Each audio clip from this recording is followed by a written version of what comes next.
அப்போஸ்தலர் நடவடிக்கைகள் 13ஆம் அதிகாரம் 30-31 வசனங்களை வாசிக்க கேட்போம். Acts of the Apostles chapter 13 verse 30 and 31. தேவனோ அவரை மரித்தோர்ந்து எழுப்பினார். தம்முன்னே கூட கலிலேயாவிலிருந்து எருசலேமுக்கு போனவர்களுக்கு ஒரு அநேக நாள் தரிசனமானார். அவர்களே ஜனங்களுக்கு முன்பாக அவருக்கு சாட்சிகளாக இருக்கிறார்கள். தேவனோ அவரை மரித்தோர்ந்து எழுப்பினார்.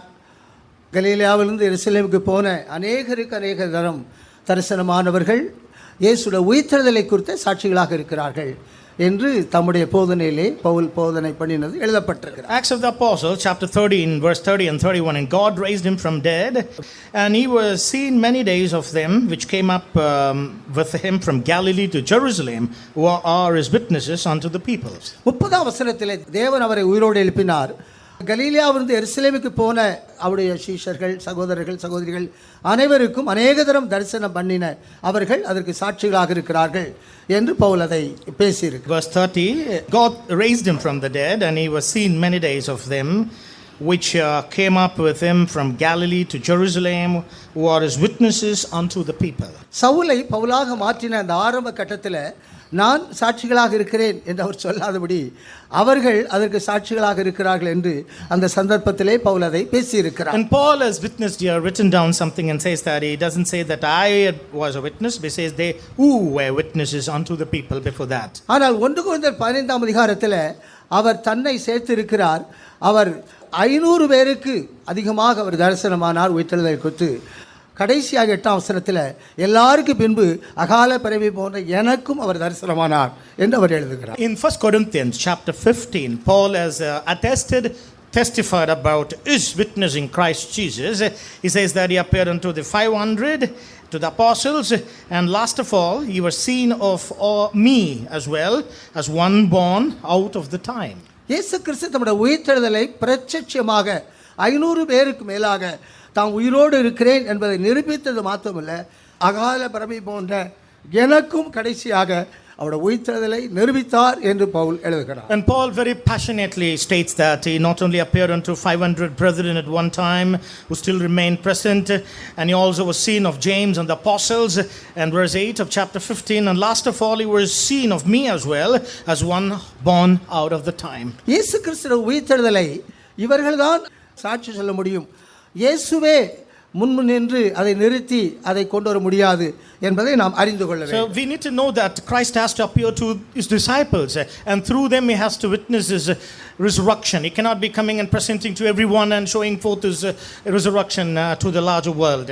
சூனேமியாவுடைய குமாரன் மரித்து போனதும் எலிசா அந்த குழந்தையை உயிரோடு எழுப்பினதும் 2 ராஜாக்கள் 8ஆம் அதிகாரத்தில் யோராம் ராஜாவுக்கு முன்பாக அந்த தாயும் மகனுமாக அதை காட்சியாக காணக்கூடிய அளவிலே அது நிரூபிக்கப்பட்டது. In 2 Kings chapter 8 we know about Shunammite. Her son was dead, but she went and said it to Elijah.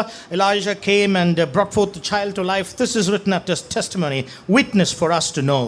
Elisha உயிரோடு எழுப்பின அந்த குழந்தையை அது மரித்து போனதும் அது உயிரோடு எழுப்பப்பட்டதும் அனைவரும் காணக்கூடிய அளவிலே ஒரு காட்சியாக இருந்தது. And that was a beautiful sight, that the child was dead and Elisha came.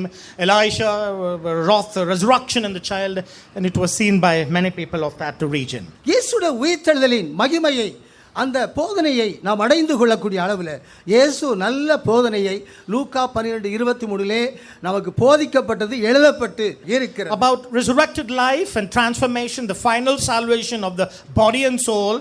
In Luke's Gospel chapter 12 verse 23, Luke has recorded it for us in the book that we may learn.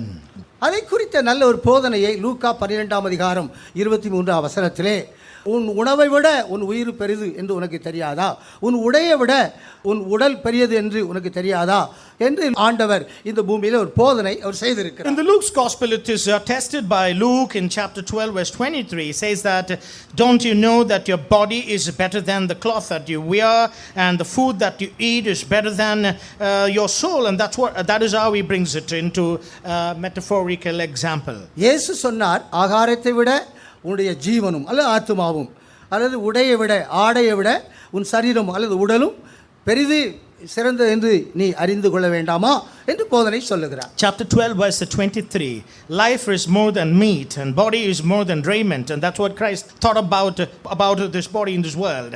இந்த உணவை ஆத்துமாவோடும் உயிருக்கும் அவர் இணைக்கிறார்.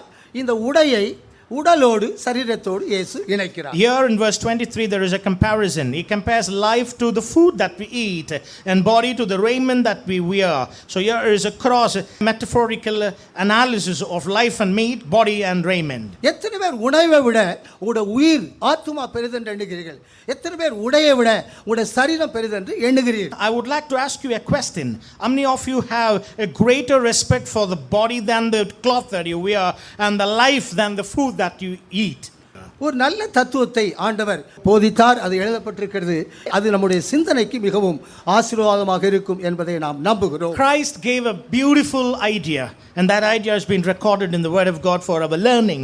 I believe it will be of greater benefit for us to be taught of this verse. உன் உணவை விட உன் உயிர் பெரிதென்று உனக்கு தெரியாமல் போனால், உன் உடையை விட உன் உடல் பெரிதென்று தெரியாமல் போனால், லூக்கா 16:22 ஒரு ஐஸ்வர்யவான் நரகத்திலே வேதனை படக்கூடிய ஒரு காட்சியை ஆண்டவரே சொல்லி இருக்கிறார். So if you don't understand the seriousness of your life being better than meat and your body being better than the raiment that you wear, then you will end up in a hellfire of the rich man. Christ himself gave a living parable for all time. லூக்கா 12:23 என்ற அறிவில் இல்லாத ஐஸ்வர்யவான் ஆபிரகாமுடைய மகன் என்ன நினைக்கிறான்? இரத்தாம்பரமும் விலையேறப்பட்ட வஸ்திரத்தை தரித்திருக்கிறான். சம்பிரதமாக நல்ல சாப்பாடு, நல்ல கொழுமை, என்ன வாய்க்கு என்ன ருசியோ அத்தனையும், அந்த ஆடையும் ஆகாரமும் என்ற இடத்துல ஒரு உயிர் ஒரு உடலை விட உணவும் ஆகாரம் தான் பெரிது என்ற இடத்தை வாழ்ந்தவன் அந்த ஐஸ்வர்யவான். The rich man who went and landed in hell, he was living sumptuous with a royal luxurious lifestyle. He did eat and he loitered. Finally he landed in hell, and that's what mispriority that he exercised in his life about the truths that God had given to him. ஆபிரகாமை தகப்பன் என்று சொல்லவும், Abraham அவனை மகனே என்று சொல்ல கூடிய கொள்கையிலே வாழ்ந்தவன் அவன் ஏன் அந்த ஆக்கணிக்கில் போக வேண்டும்? ஆகாரத்தை விட தன் உயிர் பெரிதென்று அவன் அறியவில்லை, தன் ஆடையை விட உடல் பெரியதென்று அறியவில்லை. அதுதான் ஒரு வாழ்க்கையின் நிர்பந்தம், பரிதாபம். This man who had rather a privilege to call Abraham as his father, and the other way around as well, but this fellow didn't understand the concept of life, that life is better than meat and body is better than the garment that we wear. But he misused his priorities and landed in hell. That's the lesson that we have to learn. அந்த ஐஸ்வர்யவான் வீட்டிலே அவன் சாப்பிட்டு போட்டதை கீழே தின்ற லாசரு, அவன் என்னதான் உடுத்திருப்பானோ அதை பற்றியும் சொல்லப்படவில்லை. ஆபிரகாமின் மடியிலே அவன் இளைப்பாரி கொண்டு இருந்தான். But there was another man called Lazarus. He was a poor beggar, and he fed on the crumbs that fell from the table of the rich man. But after his death, it is said by the Lord that he landed in the bosom of Abraham in paradise heaven. என் உணவு இந்த உயிருக்கு நிகரல்ல, என் உடை இந்த உடலுக்கு நிகரல்ல என்ற ஏழை லாசரு ஆபிரகாமின் மடியிலே ஆபிரகாமின் குமாரன் என்ற இடத்திலே அங்கீகரிக்கப்பட்டான். And this poor beggar Lazarus, he had a greater idea about the life more than meat and about the body better than the garment, and therefore he landed in the bosom of Abraham in eternal life and paradise heaven. இயேசுடைய ஆழமான உயர்வான அந்த உண்மைக்கு எதிராக என்னத்தை உண்போம், என்னத்தை குடிப்போம், என்னத்தை உடுப்போம் என்ற கவலை இருந்தால் நம்முடைய வாழ்க்கையும் அப்படிதான் முடியும் என்பது எச்சரிப்பு திருஷ்டாந்தம். Against Jesus Christ's deeper teaching of life and body, which is so better than the meat and the raiment, and if you are bothered, if you are worried about what you eat, what you wear, what you live, then you will be a miserable wretch in this world with respect to eternal life and heaven. இந்த ஐஸ்வர்யவான் போன ஆக்கினைக்கு தப்பித்து இந்த லாசரு போன ஆபிரகாமின் மடிக்கு நாம் செல்லக்கூடிய அளவிலே நம் உணவை குறித்தும் நாம் உடையை குறித்து மிகவும் எச்சரிக்கை கவனமாக. Therefore we have to take all heed concerning our body and about our life, and we have to have a keen idea about the meat and the dress, and land up in where this Lazarus has landed up. நம்முடைய உணவு எப்படிப்பட்ட உணவு, எதைத்தான் நாம் சாப்பிட வேண்டும், நம்முடைய உடை எப்படிப்பட்ட உடை, எதைத்தான் நாம் அணிய வேண்டும், எப்படித்தான் அணிய வேண்டும் என்ற ஒரு கொள்கைக்குள் இல்லை என்றால் ஆக்கினை தலையில் இறங்கும் என்பது உண்மை உறுதி. If you don't have a clear idea about the meat, the food that you eat and the dress that you wear, I tell you, you will end up in judgment and in misery and in torment. ஆகவே நமக்கு போதும் என்ற ஒரு திருப்திக்குள்ளே நாம் நம்முடைய உணவும் உடையும் இருக்க வேண்டும் என்பதை 1 தீமோத்தேயு 6ஆம் அதிகாரத்திலே பவுல் 6ஆம் வசனத்திலிருந்து தீமோத்தேயுவுக்கு சொல்லி அதை போதனைக்குள் கொண்டு போ என்று அவர் சொல்லுகிறார். Therefore, in 1 Timothy chapter 6 verse 6, Paul has clearly instructed Timothy that he should teach in the church how our food and our dress has to all be laid in the concept of contentment. And you cannot be exuberant in your life and have to have an idea about contentment and godliness together for our spiritual life. ஸ்திரீகளில் பிறந்தவன் விசேஷமானவன் என்று மத்தேயு 11:11 இயேசு கொடுத்த சாட்சியின்படி யோவான் சானுடைய ஆகாரம் எப்படிப்பட்டது, அவன் ஆடை எப்படிப்பட்டது, முழு இஸ்ரவேலும் நடுங்கக்கூடிய அளவிலே அவருடைய வாழ்க்கை பிரதிபலித்ததாக நாம் காணலாம். Another example in Matthew 11:11 about John the Baptist, it is said by the Lord that man born in women, there's nobody greater than John the Baptist. What about his food? It was very simple. What about his dress? He was wearing a leather tunic. It was so simple in his food and his raiment. யோவான் சானகன் நமக்கு சாட்சியாக ஸ்திரீகள் பிறந்தத்தில் முதலிடத்தை பெற்றிருக்கிறான். அது நமக்கு மாதிரி. அதை நாம் பின்பற்றி நம்முடைய ஆகாரமும் ஆடையும் இருக்கும்போது நாம் பரலோக ராஜ்யத்துக்குள் பிரவேசிக்கக்கூடிய தகுதியின் அஸ்திபாரம் அதுவாக இருக்கிறது. Man born of women, John the Baptist is the greatest, and he had a very simple lifestyle. He is our model to be imitated, and therefore we need to have a clear idea about the meat and about the body, about the life, with a clear perspective from Christ's teachings.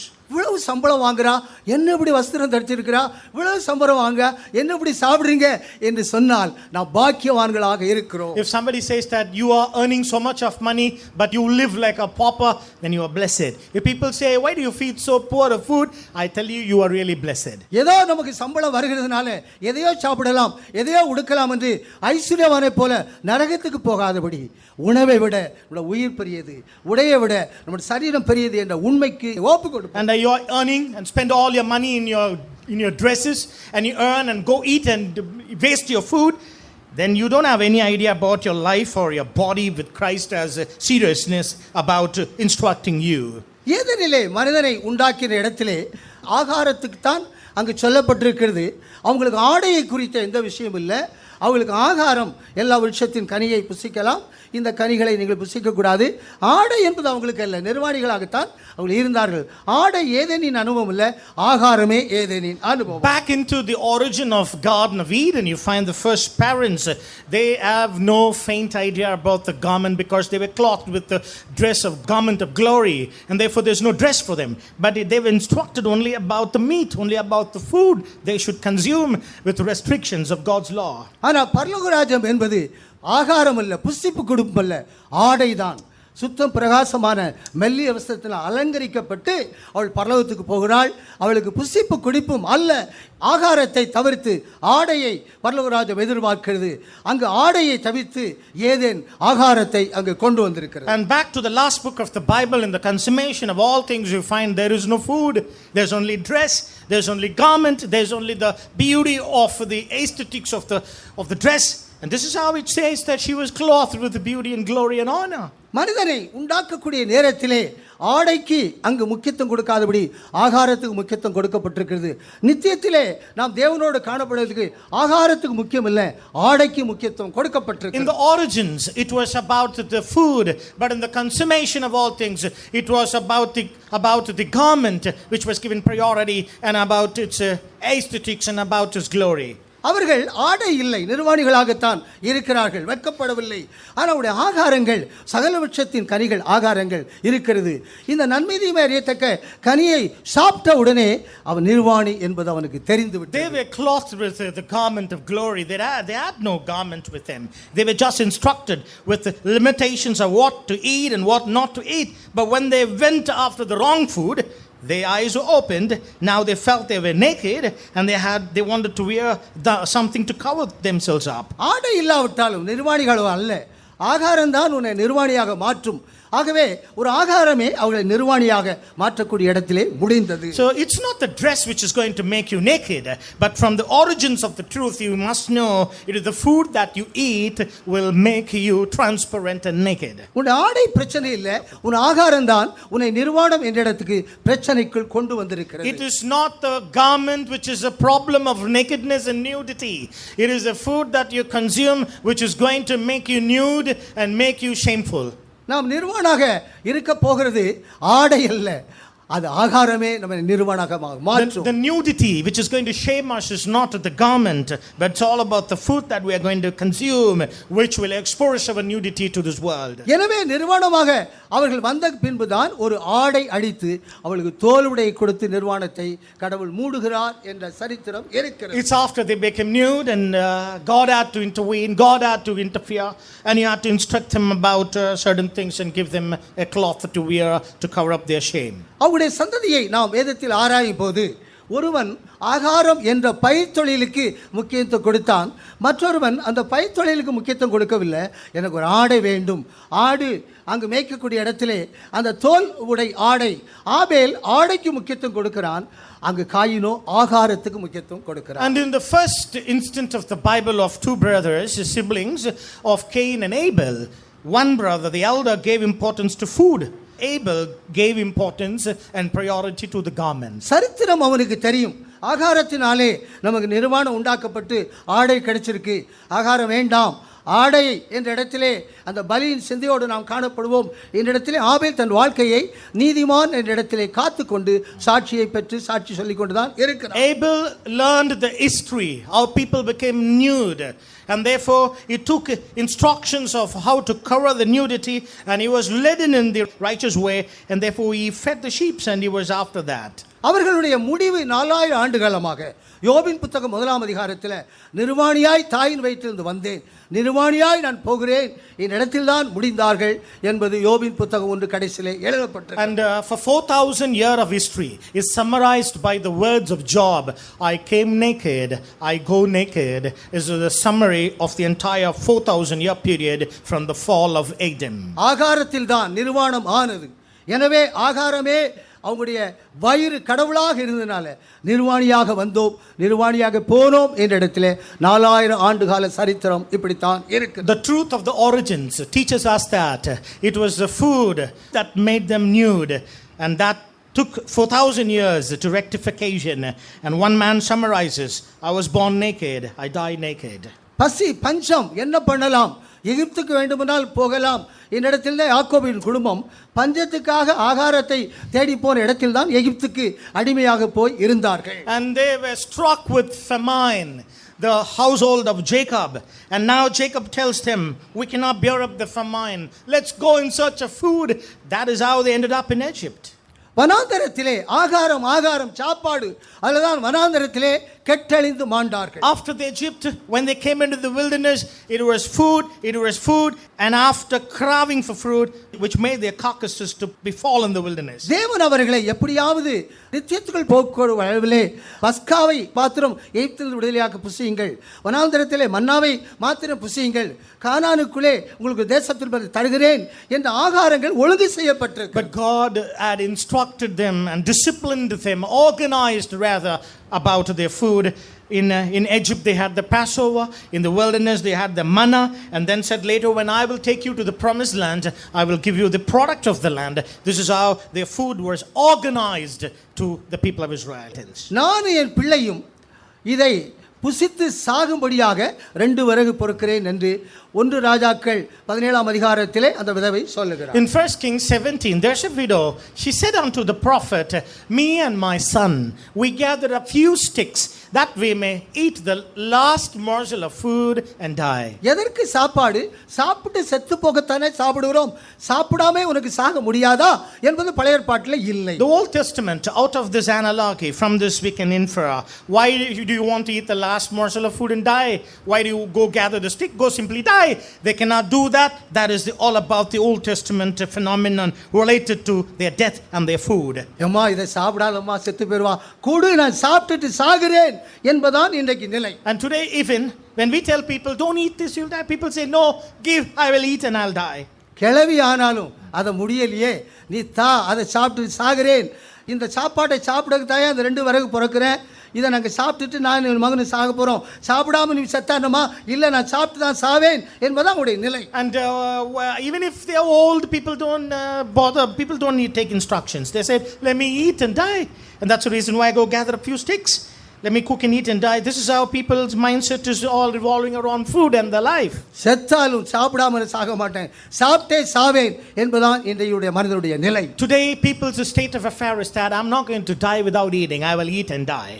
நாம் சாப்பிடாமல் சாக மாட்டோம், சாப்பிடாமல் உயிரோடு இருப்போம், சாப்பிட்டால் தான் நமக்கு உயிர் போகிறது என்பதுதான் வேத சரித்திரம் 4000 ஆண்டு காலமாக. But what is the historical truth of the Bible and our stand on food?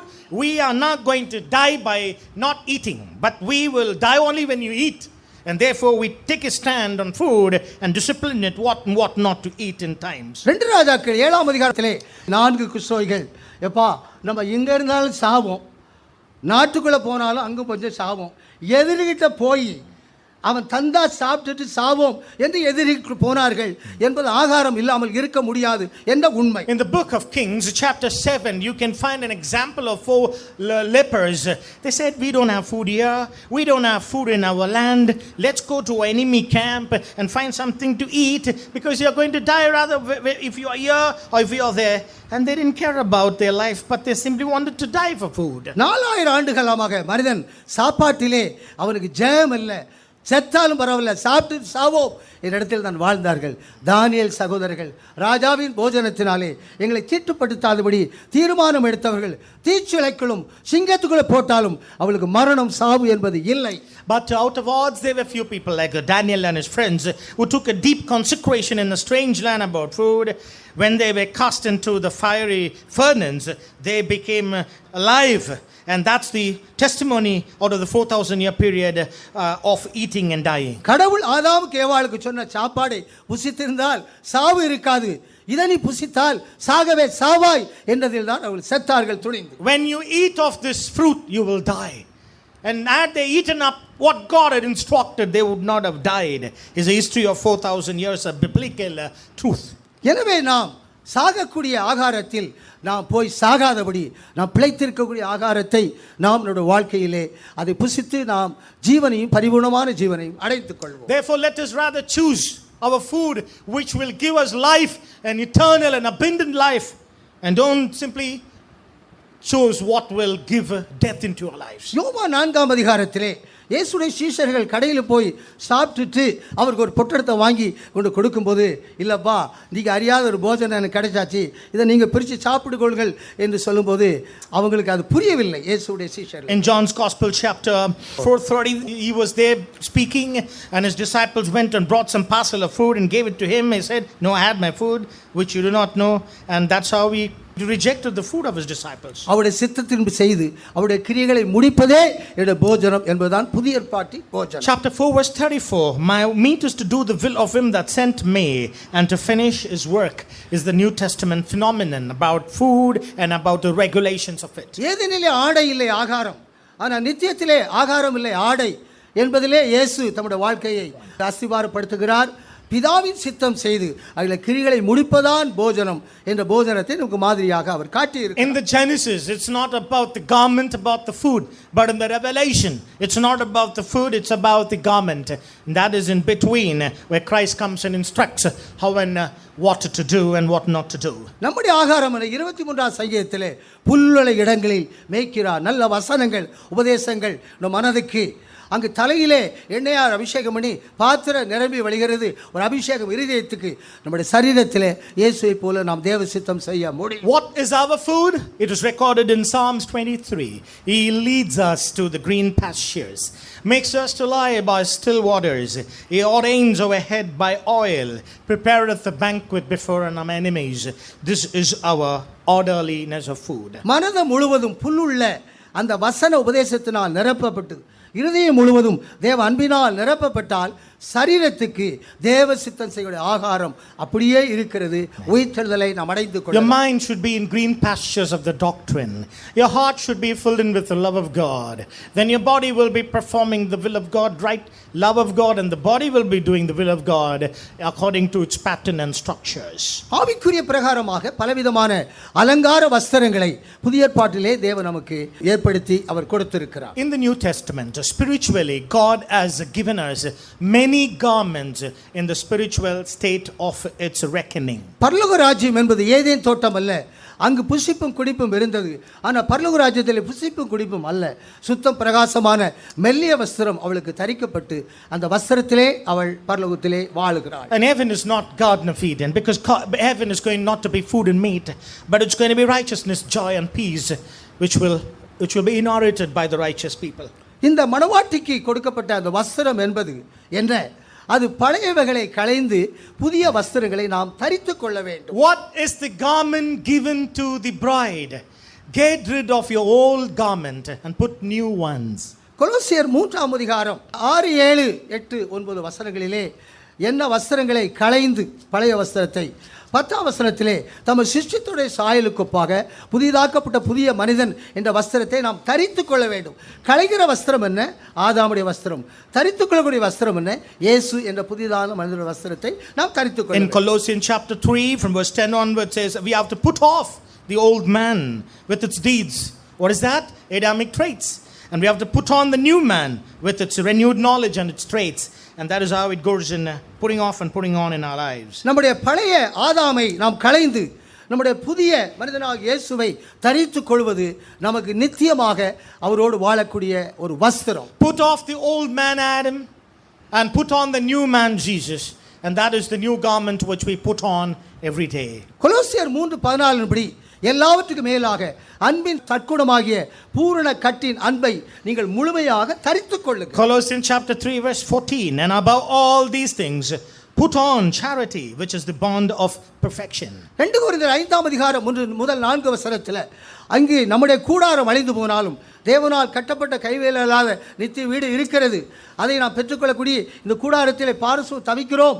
பரம வாசஸ்தலத்தை நாம் தரித்துக் கொள்ளும்போது நிர்வாணம் என்பது நமக்கு இல்லை, நிர்வாணிகளாய் காணப்பட மாட்டோம். 2 Corinthians chapter 5 first 5 verses, it says that for our earthly house of this tabernacle were dissolved, we have a building of God, a house not made with hands, eternal in the heavens, and we shall not be found naked. 4000 ஆண்டுகளாக அவருடைய சரீரத்திலே உயிர்த்தெழுதல் இல்லை, நிர்வாணியாக வந்து நிர்வாணியாக போகிறார்கள்.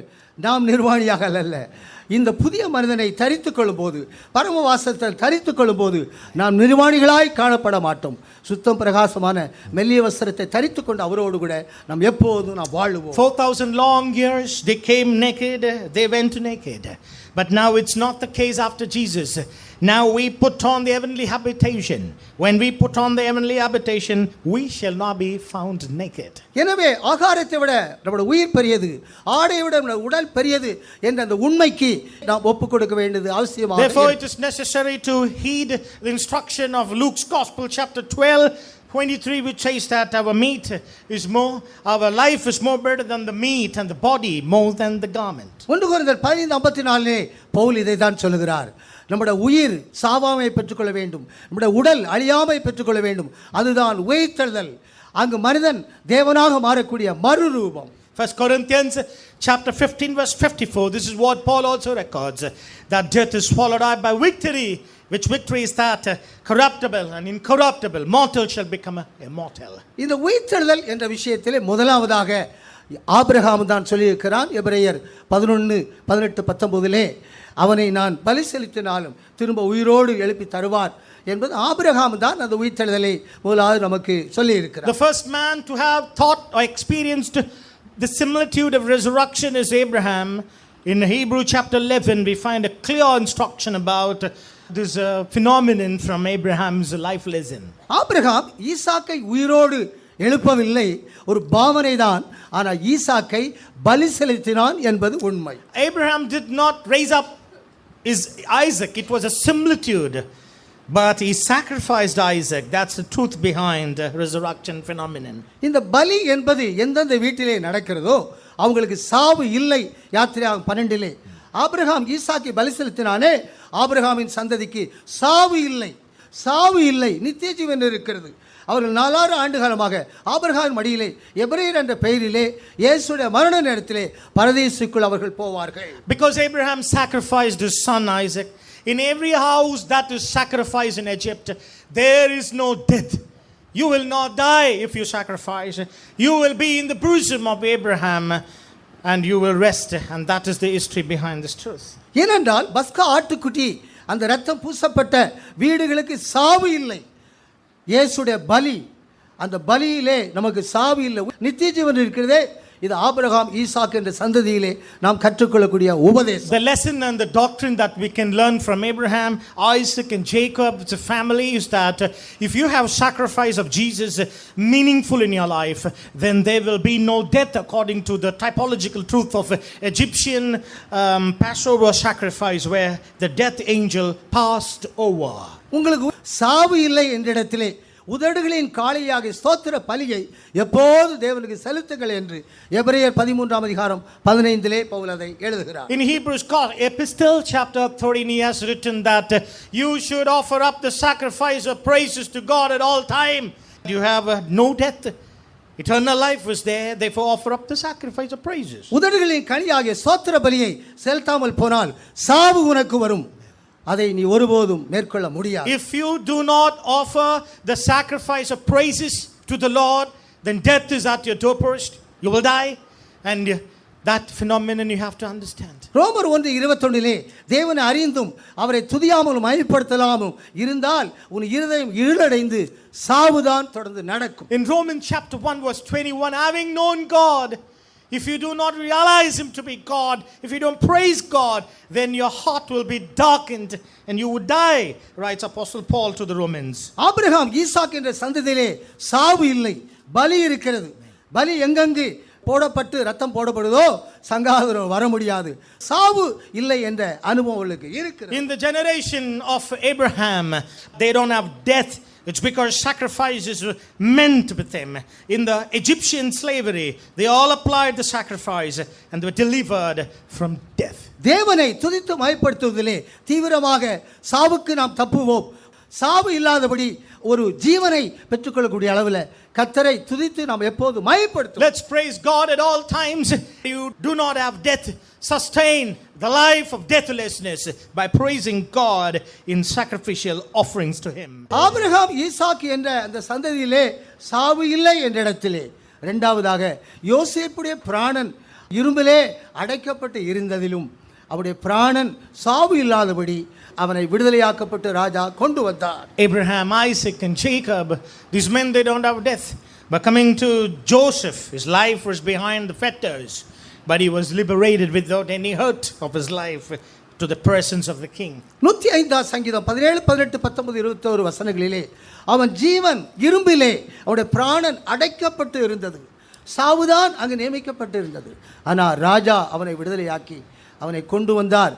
என் மகன் உயிரோடு இருக்கிறானா, அது எனக்கு போதும், நான் அவனை பார்ப்பேன் என்று யாக்கோபு சொல்லுகிறான். In Psalms 105 from verse 17 onwards, it is written, he went before and his feet they hurt with fetters, he was laid in iron until the time the word came and liberated him. His father went and visited him in the land. இந்த சாவை தப்பி ஒரு ஜீவன் இந்த யோசேப்புக்கு கிடைத்தது. ஆனால் அது ஒரு பரிபூர்ணமான ஜீவன் இல்லாதபடி சாவை தப்புன ஒரு ஜீவன் என்ற இடத்தில் தான் அது முடிந்தது. And Joseph escaped from death, but it was not abundant life, but it was just a survival from death penalty. இந்த சாவை தப்பி ஒரு ஜீவன் கிடைத்ததே, அது ஒரு உயிர்த்தெழுதல் என்ற இடத்திலே இல்லாமல் போய்விட்டதே. அது காரணம் என்ன? உயிர்த்தெழுதல் இருந்தால்தான் அவருடைய சிங்காசனம் எப்போதும் ஆளுகை செய்யக்கூடிய இடத்துல இருக்கும். Joseph escaped from death, but not from resurrection life. But for that, he need to have that life abundant in him, rather than him to sustain the throne. இந்த யோசேப்புக்கு ஒரு சாவு இருந்தது போல தாவீதுக்கும் யூதாவுக்கும் ஒரு சாவு இருந்தது. 1 சாமுவேல் 27 எந்த நாளிலாகில் ஒரு நாள் நான் சாவேன் இந்த சவுல் கையிலே என்ற நிலையிலே தாவீது யூதா வாழ்ந்தான். And just like the Joseph, even Judah as David did confess and said that any one day I'm going to die by the hands of this man Saul. He was expecting, anticipating death in his life. இந்த மரணத்துக்கு அதிபதியான சவுல் பிசாசை சாவுக்குள் கொண்டு வந்தது 28ஆம் அதிகாரத்தில் Samuel மூலமாக சவுலுக்கு அறிவிக்கப்படுகிறது. It was declared to Saul that he is going to die through Samuel in chapter 28 of 1 Samuel. மரணத்துக்கு அதிகார பிசாசானவனை ஒரு சாவுக்குள் கொண்டு போன பின்பு தாவீதுக்கு சாவும் இல்லை, ஜீவனும் உயிர்த்தெழுதலும் தான் தாவீதுக்கு இருந்தது. After the author of death was led to death, after that David had no death, David was led into resurrected life. ஏனென்றால் இந்த சவுல் என்பது மரணத்துக்கு அதிகாரியான பிசாசு என்பதுக்கு ஒரு நிழலாட்டம். Who is this Saul? Saul is a archetypical soul of death and the author of death. இந்த பயத்திலே தாவீது ஜீவகாலமெல்லாம் என்னைக்கு கொல்லுவானோ தெரியாது என்ற ஜீவகாலமெல்லாம் அந்த மரண பயத்திலே அவன் குடிகொண்டு இருக்கிறான். All the lifetime David in front of this archetypical personality of Saul, who is symbolic to death, is a terrifying David, and David is worried about death and life in his presence. 1 கொரிந்தியர் 28 அதிகாரத்திலே இந்த சவுலுடைய மரணம் குறித்து Samuel சொன்னதுக்கு அப்புறம் இனி தாவீதுக்கு இந்த மரணத்துக்கு அதிகாரியான பிசாசானவன் கொன்றபடியினால் மரண பயம் இல்லை, சாவும் இல்லை, உயிர்த்தெழுதல், சிங்காசனத்தில் என் சிங்காசனத்தில் ஆளுகை செய்யும்படியாக இயேசுவை அவர் உயிரோடு எழுப்பி வருவார் என்று அப்போஸ்தலர் 2 அதிகாரத்தில் பேதுரு அதைத்தான் உயிர்த்தெழுதலுக்கு சொல்லுகிறார். First Samuel chapter 28, it was declared by Samuel to Saul, the author of death, the archetypical personality of death is going to die, and now somebody similitude to Jesus will come and sit in the throne, and that's what in Acts of the Apostles is a parallel or is a type of what David is to us in Jesus. அரசாட்சி செய்த யோசேப்புக்கு ஏன் அரசாட்சி செய்யவில்லை, யூதாவுக்கு அந்த அரசாட்சி ஏன் தொடர்கிறது என்பதை, யோசேப்புக்கும் உயிர் வந்தது, இந்த தாவீதுக்கு உயிர் வந்த இடத்திலே இவர்கள் நமக்கு தெளிவாக திருஷ்டாந்தமாக இருக்கிறது. These are all comparative juxtaposed truths in between Joseph and David. Joseph came to life from the fetters, so was David, but why did David sit in the throne and rule when Joseph could not rule? சாவிலிருந்து ஜீவன் படுத்தி விடுதலையாக்கப்பட்டு ஒரு சிங்காசனம் அரசாட்சி யோசேப்புக்கு இருந்தாலும் தொடர்ச்சியாக அந்த சிங்காசனம் இல்லை. இந்த சாவை, இந்த பிசாசை முழுவதும் வென்ற தாவீது தன் குமாரன் இயேசுவை அவர் சாக மாட்டார், அவருடைய ஆத்துமா பாதாளத்தில் விடுவிக்கப்படுவதில்லை, அவர் மாம்ச அழிவை காண்பதில்லை, என் சிங்காசனத்தில் அவரை அரசாட்சி செய்ய அவரை உயிரோடு எழுப்பி வருவார் என்ற தீர்க்க தரிசனம் தாவீது உரைத்ததாக அப்போஸ்தலர் 2 பேதுரு சொல்லுகிறார். And death, Joseph who survived death could not rule forever, but David who survived from the death, from the author of death, he was able to sit in the throne, and his son Messiah will sit in the throne and reign forever, is what the prophetic utterance in the Acts of the Apostles states to us. 1 நாளாகமம் 5:2 யோசேப்புக்கு சேஷ்ட புத்திர பாகம் இருந்தது, அவன் சிறைச்சாலையிலிருந்து விடுதலையாக்கப்பட்டான், அவனுக்கு உயிர் கிடைத்தது, பிராணன் விடுதலையாக்கப்பட்டது, சிங்காசனம் இருந்தது, ஏன் தொடரவில்லை, ஏன் யூதாவுக்கு சிங்காசனம்? இதுதான் இந்த இயேசுவோட உயிர்த்தெழுதலை குறித்த சாட்சி இந்த தாவீதுக்கு இருந்தது. In 1 Chronicles chapter 5 verse 2, Joseph was given the birthright, but life was preserved. But why no throne sustaining in him? It's because royalty was granted to Judah and to his generations to sustain life and throne forever. ஈசாக்கு பலி செலுத்தப்படினால் ஆபிரகாமின் சந்ததியாருக்கு சாவு இல்லை என்பது உறுதியாக்கப்பட்டது. It is attested once and for all, because Abraham sacrificed Isaac, no death in the generation of Abraham. யோசேப்பு சிறைச்சாலையிலிருந்து ஒரு வெளியே வந்து உயிர் பிழைத்தான், அவனுக்கு ஒரு அரசாட்சி கொடுக்கப்பட்டதாலும் ஏன் தொடர்ச்சியாக அந்த அரசாட்சி இல்லை, அந்த பரிபூர்ண ஜீவன் அவனுக்குள்ளே கொண்டு வரப்பட முடியவில்லை. And Joseph was preserved from life, but throne was not given. Why? It's because he could not sustain life forever in him. ஆனால் தாவீதுடைய சிங்காசனம் சேஷ்ட புத்திர பாகம் இல்லாவிட்டாலும் அவனுடைய சிங்காசனம் யூதாவுக்கு ராஜரீகம் எப்போது இருப்பதன் காரணம், இயேசுடைய ஆத்துமா பாதாளத்தில் விட முடியாது, அவருடைய மாம்சம் அழிவை காண்பதில்லை. இந்த இடத்திலே தாவீதின் சிங்காசனத்தில் இயேசு 1000 ஆண்டு அரசாட்சி செய்வதற்கு தாவீது தான் தீர்க்க தரிசனத்தை உரைக்கிறார். Judah's David and his son Jesus Christ, they will sit in the throne for a millennium and rule over the people of Jacob, is because they have conquered death and brought life and immortality to light by the gospel. இந்த இயேசுவை தேவன் எழுப்பினார், இதற்கு நாங்கள் சாட்சிகளோம் என்பது தாவீது தான் அதற்கு சொன்ன தீர்க்க தரிசன அத்தாட்சி. This Jesus God raised, and we are the witnesses, and David is the testimony of this witness. யோசேப்பு அந்த சிங்காசனத்தை தொடரவில்லை, யூதா அந்த சிங்காசனத்தை தொடர்வதற்கு இயேசுடைய உயிர்த்தெழுதலை குறித்த தீர்க்க தரிசனம் தான் தாவீதுக்கும் யூதாவுக்கும் இருக்கக்கூடிய அத்தாட்சி. In Joseph, the throne was not sustained or continued, but in Judah it continues. It's because of Jesus and because of his sacrifice. It's because of what he has done over death. 4000 ஆண்டு காலமாக சிங்காசனத்தை இழந்த அவர்கள் இந்த 2000 ஆண்டு காலமாக நமக்கு சிங்காசனத்தை ஆண்டவர் வாக்குத்தத்தமாக தந்திருக்கிறார். 4,000 long years, the people of Israel, they lost the throne. But this 2,000 after the death and resurrection of Christ, we have throne and authority granted freely as a privilege to us. ஒரு உயிர்த்தெழுதலை, உயிரையும் உடலையும் இணைத்து ஒரு சரீர மீட்பை, உயிர்த்தெழுதலை அடைந்தால்தான் சிங்காசனம் வாக்குத்தத்தம். Who will be given the throne? You have to work your salvation not just for your soul, but it has to be done for the body as well. In body and in soul, your resurrected throne will be a conformity in you. உணவை விட உயிர் பெரியது, உடையை விட உடல் பெரியது என்ற வெளிச்சத்தில் தான் சிங்காசனத்தை நாம் பெற்றுக்கொள்ள முடியும். Life is better than meat and your body is better than garment. This philosophical truth of God's word is going to help you to sustain this resurrected life. இந்த உயிர்த்தெழுதலின் உபதேசத்துக்கு நம்மை முற்றிலும் ஒப்புக் கொடுப்போம். நம்முடைய உணவை விட உயிர் பெரியதென்று சொல்லுவோம், உடையை விட உடல் பெரியதென்று சொல்லுவோம். Let's say that our body is better than the garment and our life is better than the meat that we eat, and confess it. உணவினாலே அவர்கள் நிர்வாணிகளாக மாறினார்கள். எனவே நம்முடைய உணவு ஒழுங்குபடுத்தப்பட்டிருக்கிறது. நமக்கு உடைதான் நமக்கு முக்கியம். சுத்த பிரகாசமான மெல்லிய வஸ்திரம் அணிந்து அவரோடு சிங்காசனத்தில் ஆளுகைச்சுடைய பாக்கியத்துக்கு முற்றிலும் ஒப்புக் கொடுப்போம். Food is not important, but our life is important. They were given bright, fine and clean linen. Let us go in for that and possess eternal life and resurrected life forever. பவுலுடைய முதலாவது பிரசங்கத்தின் இந்த ஆழமான உண்மைக்கு ஒப்புக் கொடுப்போம். To the first sermon of Apostle Paul, which is recorded in Acts of the Apostle chapter 13 by Luke, let us give to its deep content and its intent. இயேசுடைய தீர்ப்பிலும் அவரை மரித்து கல்லறையில் போடுகிறதிலும் அவர் உயிர்த்தெழுதலையும் தொடர்ச்சியாக இந்த உபதேசம் நம்ம ஒவ்வொருவருக்குரியதாக இருக்கட்டும். The trial, the crucifix, the judgment, and now the resurrection. Let all become a blessing in our lives. யூதருக்கு மாத்திரமல்ல, புறஜாதிகளுக்கு இது முக்கியத்துவம் வாய்ந்த நிறைவுக்குரிய உபதேசமாக இருக்கிறது. This is not to the Jews alone. It's for us as well, Gentiles, that we may get the fullness in our lives. இந்த உயிர்த்தெழக்கூடிய வல்லமை நம்மளுக்குள்ளே தரிப்பிக்கப்படட்டும். Let the resurrection power come alive in us. உயிரையும் உடலையும் பரிபூரணமான ஜீவனிலே நாம் இணைப்போம். Let's unite our life and our body in abundant life. மகிமைக்கு மேல் மகிமையை அடைந்து கொள்வோம். Let's receive glory to glory.